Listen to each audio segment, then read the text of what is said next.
গোলাপ নীলাম গাঁধা নীলাম নীলাম রজনীগন্ধা আর হাসি মুখে পরাব তোমার হাজারে ফুলের মালা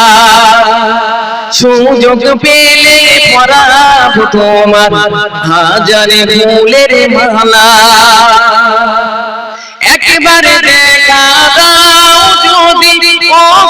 কামলিওয়ালা একবারে দেখা দাও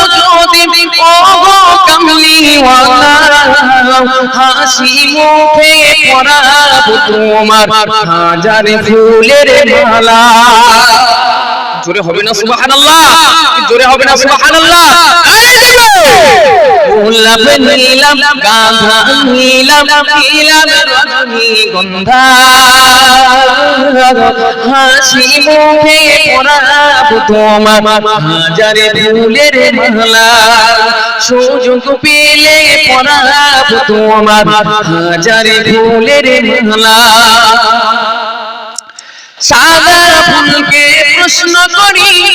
রঙটি কোথায় পেলে সাদা ফুলকে প্রশ্ন করি রঙটি কোথায় পেলে নবীজির দরবার সাদা ছিল বলে সাদা ফুলকে তুলে তুলে কেটে রাখলাম মালা হাসি মুখে পরাব তোমার হাজারে ফুলের মালা বলো ইয়া রাসূলুল্লাহ আমার সাথে পড়ে ইয়া রাসূলুল্লাহ ইয়া হাবিবাল্লাহ বলো ইয়া রাসূলুল্লাহ লাল ফুলকে প্রশ্ন করি রঙটি কোথায় পেলে লাল ফুলকে প্রশ্ন করি রঙটি কোথায় পেলে নবীজির খুতবার লাল ছিল বলে লাল ফুলকে তুলে তুলে লাল ফুলকে তুলে তুলে কেটে রাখলাম মালা হাসি মুখে পরাব তোমার হাজারে ফুলের মালা সুযোগ পেলে পরাব তোমার হাজারে ফুলের মালা বলো ইয়া রাসূলুল্লাহ সকলে আমার সাথে ইয়া হাবিবাল্লাহ বলো ইয়া রাসূলুল্লাহ ইয়া হাবিবাল্লাহ বলো ইয়া রাসূলুল্লাহ ইয়া হাবিবাল্লাহ কামিলা ইলাহা ইল্লাল্লাহ ইলাহা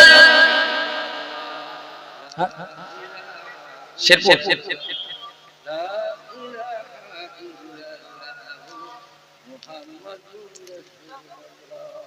সাল্লাল্লাহু আলাইহি ওয়াসাল্লাম জিবা তাহলে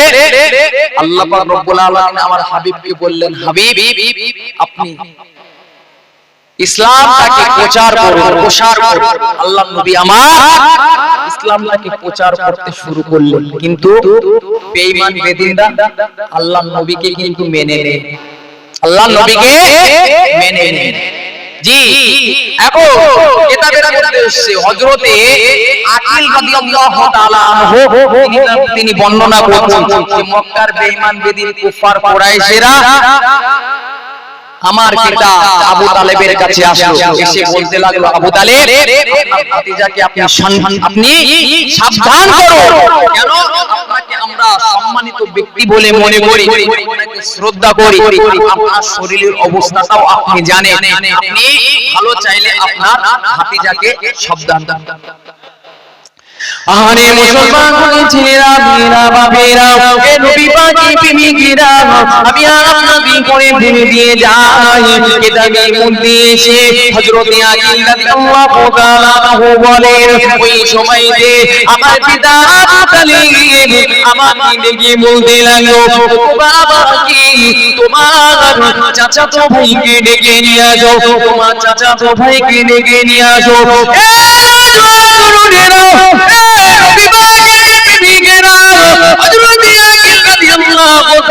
যখন বলেন আমার পিতা আবু তালেবের কথা শুনে আমি আল্লাহ নবীকে ডাক দিয়ে গেলাম, আমার চাচাতো ভাইকে ডাক দিয়ে গেলাম, আমার চাচাতো ভাইকে আমার বাবা জানি একটা ছোট ঘর থেকে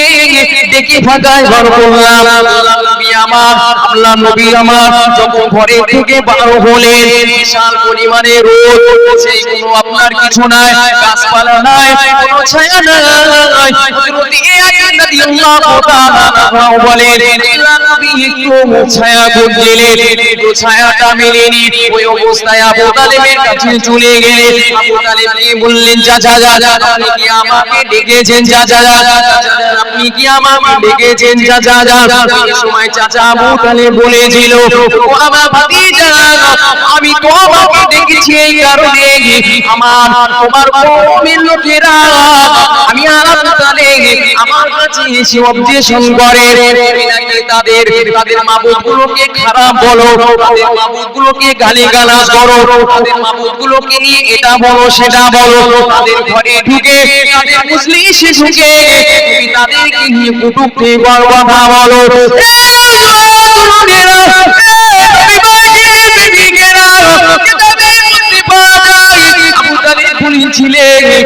আমার ভাতিজা, আমি তোমাকে জানিয়ে দিলাম এই সমস্ত কাজ করা থেকে বন্ধ রাখো, এই সমস্ত কাজ থেকে বিরত থাকো। তোমার কওমের লোকেরা তোমার ব্যবহারে দুঃখ বাজে, তোমার কওমের লোকেরা তোমার ব্যবহারে কষ্ট বাজে, এই সমস্ত কাজ থেকে বিরত থাকো, এই দিন প্রচারকে ছেড়ে দাও। এই সময় আল্লাহ নবী বলেছিলেন যদি আপনাদের ভিতরে কারো যদি ক্ষমতা হয়, সুযোগটা আমি নবী মুহাম্মদ আমার এক হাতে এনে দেব, আর